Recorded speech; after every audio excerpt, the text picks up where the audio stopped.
Hello everyone, अगर आप लोगों को भी अपनी एग्रीकल्चरल इनकम की आईटीआर फाइल करनी है तो ये वीडियो आप लोगों के लिए बहुत इंपॉर्टेंट है, क्योंकि मैं इसमें स्टेप बाय स्टेप आपको बताऊंगी कि एग्रीकल्चरल इनकम आपको किस तरीके से शो करनी है अपनी आईटीआर में। सबसे पहले आपको अपने इनकम टैक्स पोर्टल पे लॉगिन कर लेना है, ई फाइल पे जाना है, income tax return file, income tax return पे आप क्लिक करेंगे, ये पेज आपके पास आ जाएगा। असेसमेंट ईयर 26-27 सेलेक्ट कर लेंगे, ऑनलाइन पे जाएंगे और कंटिन्यू पे क्लिक करेंगे। स्टार्ट न्यू फाइलिंग पे आपको क्लिक करना है, इंडिविजुअल पे आपको सिलेक्ट करना है, आईटीआर फॉर्म 2 आप सिलेक्ट करेंगे, प्रोसीड विद आईटीआर 2 यहाँ पे ओके करना है। लेट्स गेट स्टार्टेड पे आपको क्लिक करना है। देन आपसे पूछेगा आपकी अगर बेसिक एग्जाम्पशन लिमिट से यानी 4 लाख से ज़्यादा इनकम है तो ये सिलेक्ट कीजिए, अदरवाइज जस्ट अदर्स पे सिलेक्ट कीजिए और कंटिन्यू कर दीजिएगा। यहाँ पे आपके पास जो इन्फॉर्मेशन है कौन कौन से शेड्यूल लेने हैं उसके बारे में पूछेगा। यहाँ पे जनरल इन्फॉर्मेशन आपके लिए मैंडेटरी है, इस पे जाएंगे। अगर आपके पास सैलरी इनकम है तो येस रहने दीजिए, अदरवाइज आप इसको हटा भी सकते हैं। नहीं ये मैंडेटरी है, ये आपको नहीं हटाना है। और यहाँ पे ये आपको ऐसा ही शेड्यूल स्पेशल रेट वाली इनकम अगर है तो ठीक है, अदरवाइज इसको हटा देंगे। डिडक्शन चैप्टर 6 से की हम हटा देंगे, क्योंकि न्यू टैक्स रिजिम में हमारे पास ऐसी कोई डिडक्शंस अलाउड नहीं होती हैं। ईसॉप का यहाँ पे शेड्यूल आप हटा देंगे, और यहाँ पे आप लोगों को जो मैंडेटरी है वो रखने हैं, अदरवाइज जो आपका काम का शेड्यूल नहीं है उसको आप यहाँ से हटा देंगे। क्लियर। अब इनकम पे हम लोग आते हैं। इनकम पे आने के बाद आपको ये ईआई शेड्यूल जो है ये आपको यहाँ पे इंक्लूड करना है, क्योंकि हमें अपनी एग्रीकल्चरल इनकम को यहाँ पे शो करना है।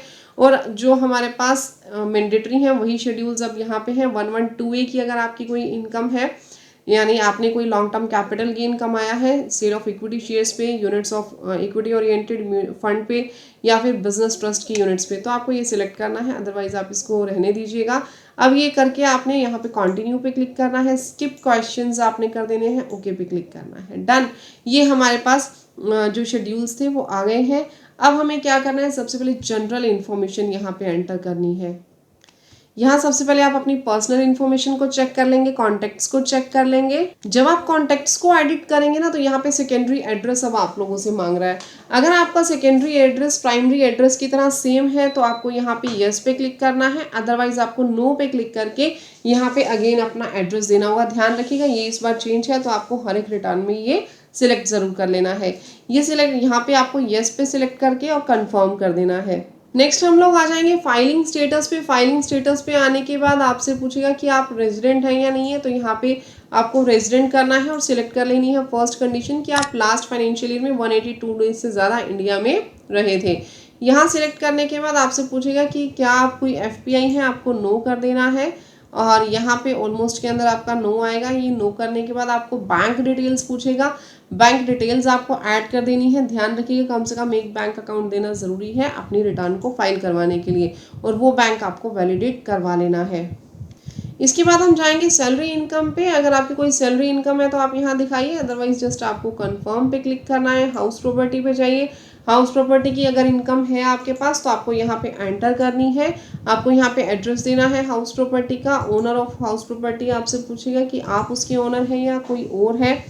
अगर को ऑन्ड प्रॉपर्टी है यानी आपके अलावा और भी कोई इसका मालिक है तो यस करना है। आपको यहाँ पे परसेंटेज बताना होगा, अदरवाइज आपको यहाँ पे नो कर देना है। अब यहाँ परसेंटेज आप देखेंगे ना तो यहाँ पे आपके पास ये फ्रीज है कॉलम, यहाँ पे आपको ऐड करना है कि आपका को ओनर कौन है। जब आप उसकी परसेंटेज यहाँ डालेंगे तो ऑटोमेटिकली ये कम हो जाएगी। फॉर एग्जांपल यहाँ पे मैं लिख देती हूँ को owner is Kavita, pan number यहाँ मेंशन कर देंगे, और देन आपको यहाँ पे परसेंटेज लिख देनी है 50%। क्लियर। तो यहाँ पे जैसे ही आप डाटा को ऐड करेंगे ना, यहाँ पे ऑटोमेटिकली देखिए आपके पास क्या आ गया, 50% आ गया। क्लियर। अब यहाँ पे आप लोगों को टाइप ऑफ हाउस प्रॉपर्टी डालना है, सेल्फ ऑक्यूपाइड है या लेट आउट है। लेट आउट हमने कर दिया। आपको रेंट यहाँ पे डालना है। फॉर एग्जाम्पल मैं 1,80,000 का रेंट यहाँ एंटर करती हूँ तो ऑटोमेटिकली 30% की स्टैंडर्ड डिडक्शन आ जाएगी, और आपके पास जो नेट आपका बेनिफिट है हाउस प्रॉपर्टी का वो आपके पास आ जाएगा। क्लियर। यहाँ पे annual value of house property half क्यों आई हमारे पास, रीजन बिंग हम 50% उसके मालिक हैं और 50% का हमने यहाँ पे किसी और का रेशो दिया था। अगर मैं इसको डिलीट कर दूंगी ना तो देखिए कंप्लीट 1,80,000 के ऊपर आपके पास यहाँ पे 30% की स्टैंडर्ड डिडक्शन आएगी और आपके पास यहाँ पे इनकम दिखा देगा। तो इस तरीके से आपको हाउस प्रॉपर्टी की इनकम दिखानी है। यहाँ पे मैं सेव नहीं कर रही हूँ, मैंने जस्ट आपको बताना था तो इसलिए मैंने यहाँ पे रेंडमली फिगर्स डाली थी। आफ्टर दैट अदर सोर्सेज पे जाएंगे। अगर आपकी अदर सोर्सेज की कोई भी इनकम है तो वो यहाँ पे आ जाएगी। यहाँ पे आप देखेंगे तो आपके पास 99 रुपीज़ का डिविडेंड भी आया हुआ है। तो डिविडेंड के लिए आपको यहाँ पे 10 नंबर टेबल पे जाना है और यहाँ पे थर्ड के ए में हमने 99 रुपीज़ यहाँ पे दिखा देने हैं। क्लियर? और इसको कंफर्म कर देना है। देन आपके पास यहाँ पे अदर सोर्सेज का शेड्यूल आ गया, इसको आपने ओपन करके जस्ट कंफर्म कर देना है। और ये आपके पास आ गया। BFLA शेड्यूल को भी आपने क्लिक करके कंफर्म कर देना है, इसमें आपने कोई भी चेंजेस नहीं करने। सेम CFL को भी आपने कंफर्म कर देना है। Income chargeable to tax at special rate, अगर स्पेशल रेट की कोई इनकम आपके पास है आप यहाँ से पढ़ लीजिएगा। इनमें से कोई भी इनकम आपके पास है तो आप यहाँ पे एंटर कीजिएगा, अदरवाइज आपको जस्ट कंफर्म कर देना है।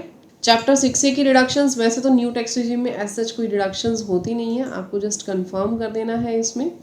आगे हम आएंगे शेड्यूल EI पे। शेड्यूल EI पे आप क्लिक करेंगे। शेड्यूल EI में देखिए हमारी एग्रीकल्चरल इनकम आ गई।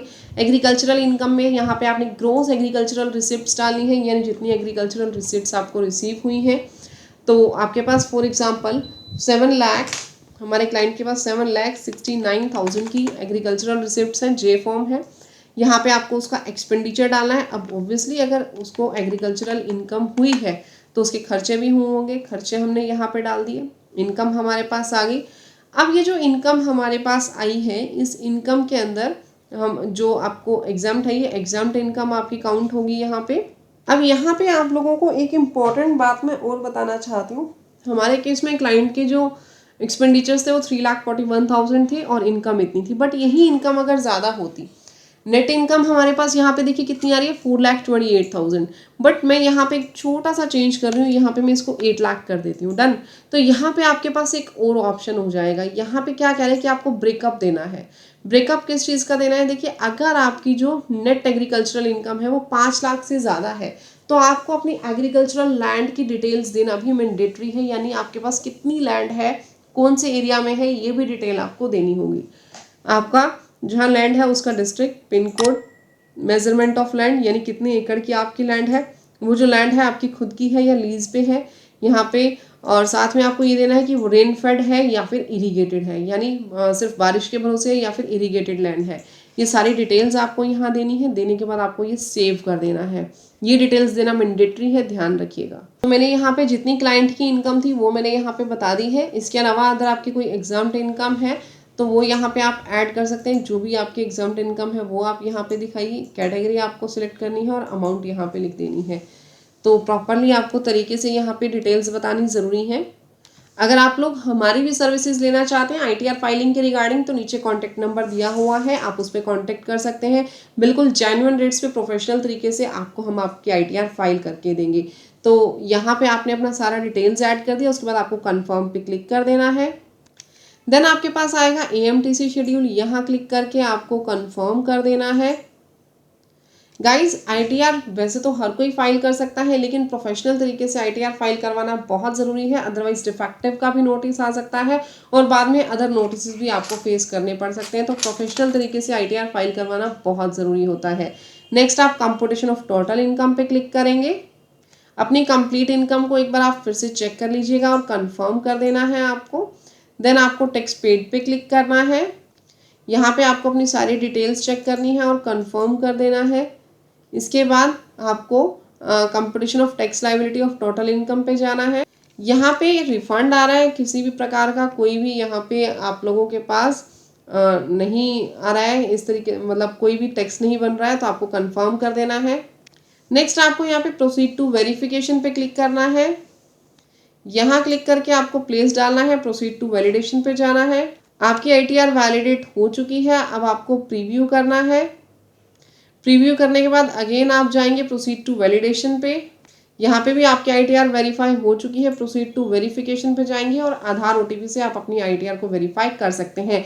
गाइज अगर हमारी सर्विसेज लेना हो तो नीचे दिए गए कॉन्टैक्ट नंबर पे कॉन्टैक्ट कीजिए और अगर आपने हमारी वीडियो देख के ITR फाइल किए तो नीचे कमेंट सेक्शन में ज़रूर बताइएगा, हमें बहुत खुशी होगी। और ये भी बताइएगा कि वीडियो आप लोगों को कैसी लगी। वीडियो अच्छी लगी तो वीडियो को लाइक, चैनल को सब्सक्राइब जरूर कीजिएगा और कमेंट सेक्शन में भी ज़रूर बताइएगा। अगर आप किसी अदर स्पेसिफिक इनकम के ऊपर चाहते हैं कि हम उसके ऊपर ITR फाइल करनी है आपको बताएं, तो हमें कमेंट सेक्शन में ज़रूर बताइएगा। मिलते हैं गाइस नेक्स्ट वीडियो में, तब तक के लिए thank you, bye bye, take care everyone.